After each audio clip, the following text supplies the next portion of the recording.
Okay, here we've got the Orthman 1tRIPr. This machine is designed for strip till configuration. So what people are doing is a pre-plant fertiliser placement and soil prep machine.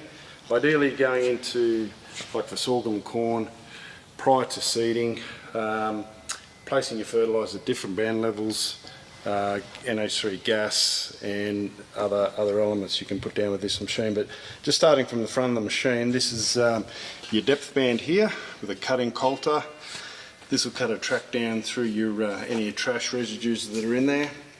And this depth band here, it maintains the depth of the machine and also puts the parallelogram in its right position.